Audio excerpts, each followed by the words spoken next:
to Mr. Max Blumenthal.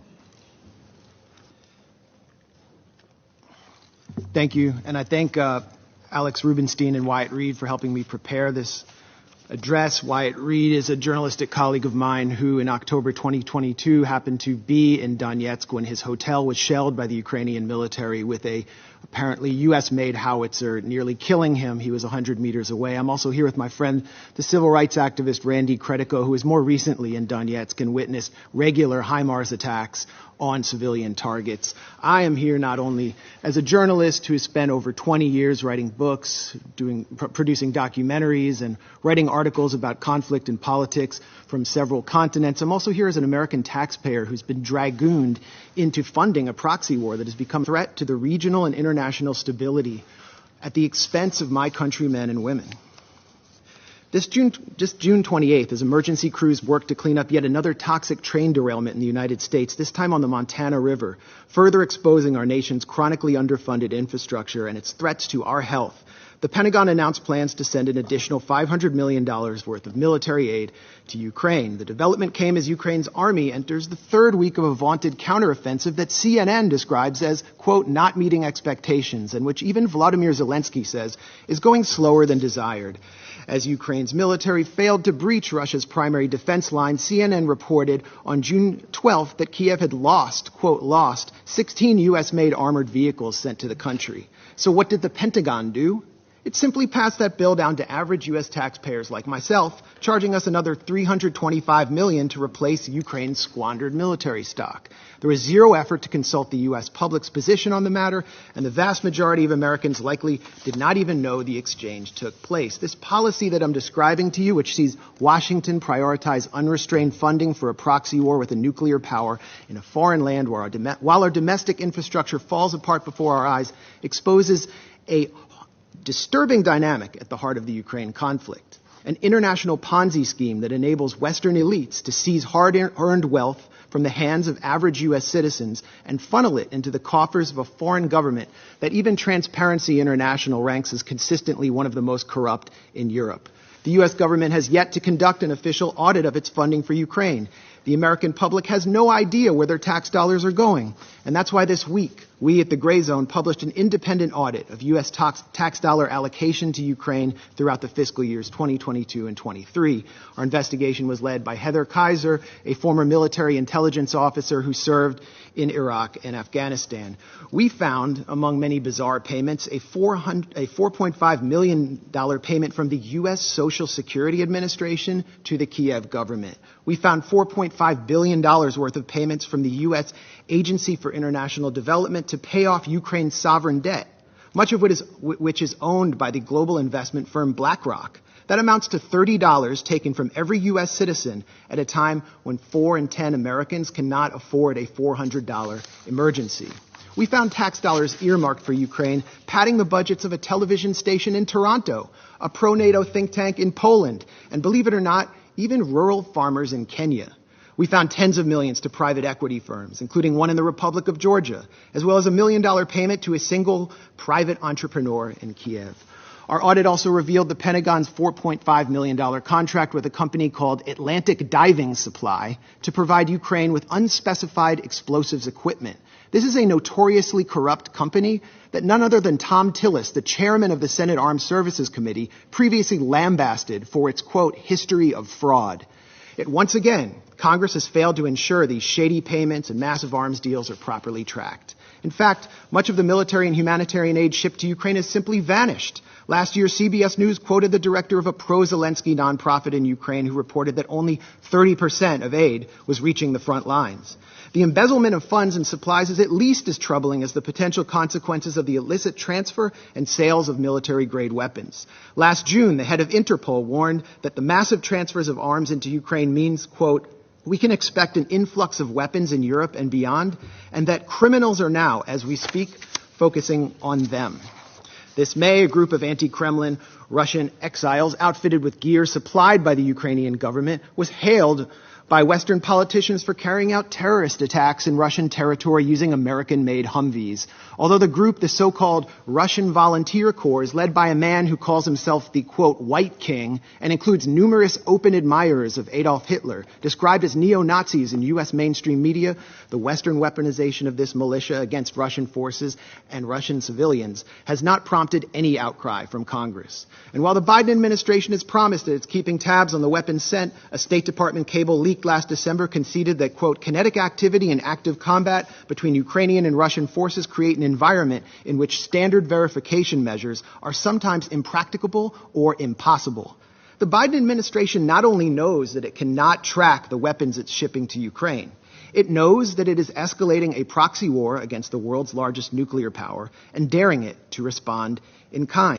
We know this because back in 2014, and this timeline is so important, that's when NATO Secretary General Jens Stoltenberg said that the war started following a U.S.-backed coup d'etat. President Barack Obama rejected demands from Kiev to send lethal offensive weaponry because, as the Wall Street Journal put it, he had a, quote, long-standing concern that arming Ukraine would provoke Moscow into further escalation that would drag Washington into a proxy war. When Donald Trump entered office in 2017, he attempted to hold the line on Barack Obama's policy, but was soon branded a Russian puppet by the Beltway Press Corps and the Democratic Party for refusing to send Raytheon's Javelin missiles to the Ukrainian military. His reluctance to send the Javelins became a central theme of his impeachment, and he predictably relented.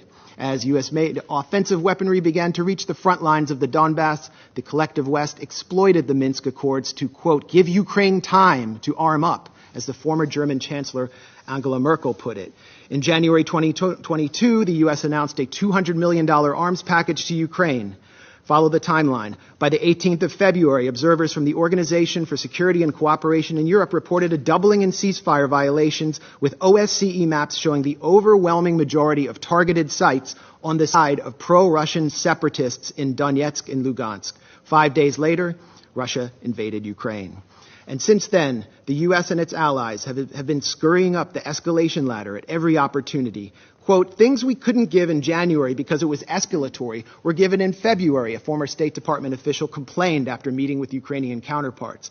And things we couldn't give in February, we can in April. That has been the distinct pattern, starting with, for crying out loud, Stingers, referring to shoulder-mounted rockets. Joe Biden himself said in March 2022, the idea that we're going to send in offensive equipment and have planes and tanks, don't kid yourself. No matter what you all say, that's called World War III. Just over a year later, Biden changed his tune, backing a plan to provide F-16 fighter jets to Ukraine, and after pressuring Germany to send in the tanks he once feared would provoke World War III. It would only take 2 months from the time Ukraine received HIMARS, Lockheed-made HIMARS systems for the U.S. For the Ukrainian military to begin targeting critical infrastructure, using them to strike the Antonovsky Bridge over the Dnipro River, and again 2 months later in a test strike on the Kakhovka Dam to see if the Dnipro's water could be raised enough to stymie Russian crossings, as the Washington Post reported. 3 weeks ago, the Kakhovka Dam was destroyed, triggering a major environmental catastrophe that caused mass flooding and contamination of the local water supply. Ukraine, of course, blames Russia for this attack, but has produced no evidence. Around this time, Ukraine also baselessly accused Russia of planning a provocation at the Zaporozhye nuclear plant. This triggered a resolution by Senators Lindsey Graham and Richard Blumenthal, no relation to me, calling for NATO to intervene directly in Ukraine and attack Russia if such an incident occurred. The move by Blumenthal and Graham thus established a de facto red line for initiating U.S. military action, much like the one set down in Syria, which, as a former U.S. diplomat commented to journalist Charles Glass, was an open invitation to a false flag. Will we see another Duma deception, but this time in Zaporozhye? This time with nuclear consequences? Why are we doing this? Why are we tempting nuclear annihilation by flooding Ukraine with advanced weapons and sabotaging negotiations at every turn? We've been told by people like Senator Dick Durbin that Ukraine is literally in a battle for freedom and democracy itself. And therefore, anyone who opposes military aid to Ukraine opposes the very defense of democracy, according to this logic. So where's the democracy in Vladimir Zelensky's decision to ban opposition parties, to criminalize the media outlets of his legitimate political opponents, to jail his top political rival and his deputies, to raid Orthodox churches and jail clergymen? Where is the democracy in the Ukrainian government's imprisonment of Gonzalo Lira, an American citizen, simply for challenging the official narrative of Ukraine's war? And where is the democracy in Zelensky's recent decision to suspend elections in 2024 on the grounds that martial law has been declared? The answer is that Ukrainian democracy is harder to find these days than that country's commander-in-chief, Valery Zaluzhny. Senator Lindsey Graham has offered a much more grim, more on-the-mark rationale for supplying Ukraine with billions in weapons. As the senator boasted during a recent visit with Zelensky in Kiev, the Russians are dying. It's the best money we've ever spent. I repeat, the Russians are dying. It's the best money we've ever spent. And Graham has also said that Americans are ready to fight this war down to the last Ukrainian. While official casualty numbers are strictly classified, we must worry that Ukraine is well on its way to fulfilling the senator's ghoulish fantasies. As a Ukrainian soldier complained this month to Vice News, we don't know what Zelensky's plans are, but, quote, it looks like the extermination of its own population, like of the combat-ready and working-age population. That's it. Indeed, military cemeteries in Ukraine are expanding almost as rapidly as the Northern Virginia McMansions and beachfront estates of executives from Lockheed Martin, Raytheon, and assorted Beltway contractors benefiting from the second highest level of military spending since World War II. These are the real winners of the Ukraine proxy war, not average Ukrainians or Americans or Russians. The winners, or Europeans for that matter, the winners are people like Secretary of State Tony Blinken, who spent his time between the Obama and Biden administrations launching a consulting firm called West Exec Advisors, which secured lucrative government contracts for intelligence firms and the arms industry. Blinken's former partners at West Exec include Director of National Intelligence Avril Haines, CIA Deputy Director David Cohen, former White House Press Secretary Jen Psaki, and almost a dozen current and former members of Biden's national security team. Defense Secretary Lloyd Austin, for his former and possibly future board member of Raytheon, and an ex-partner of Pine Island Capital Investment, which collaborates with West Exec and which Blinken himself has advised. Meanwhile, the current U.S. ambassador to this body, the UN, Linda Thomas-Greenfield, is listed as a senior counsel at the Albright Stonebridge Group, a self-described commercial diplomacy firm that also finesses government contracts for the intelligence and arms sector, and which was founded by Madeleine Albright, infamously known for her comments that the deaths by sanctions of 500,000 Iraqi children were worth it. So while military-age Ukrainian men are ripped off the streets by military police and sent to the front lines, the financially and politically connected architects of this proxy war are planning to walk through the revolving door to reap unimaginable profits once their time in the Biden administration is over. For them, a negotiated settlement to this territorial dispute means an end to the cash cow of close to $150 billion in U.S. aid to Ukraine. So in closing, when the United States, my country, a permanent member of this council, has fallen under the control of a bipartisan regime which seeks to perpetuate a proxy war for as long as it takes, in the words of Joe Biden, which considers diplomacy synonymous with unilateral coercive measures to, quote, turn the ruble to rubble, as Biden pledged to do, whose leadership subverts negotiations in order to pursue profit while refusing to properly inform its own citizens what they're paying for, and pushes the sons and brothers of its supposed Ukrainian partners out onto a killing field in order to bludgeon a geopolitical rival, when both Zelensky and members of U.S. Congress are calling for preemptive strikes on Russia, which have nothing to do with Article 51 of the UN Charter, this Council must take action to enforce that charter. That charter is clear that the Security Council must use its authority to guarantee a pacific settlement of dispute, particularly when it threatens international security.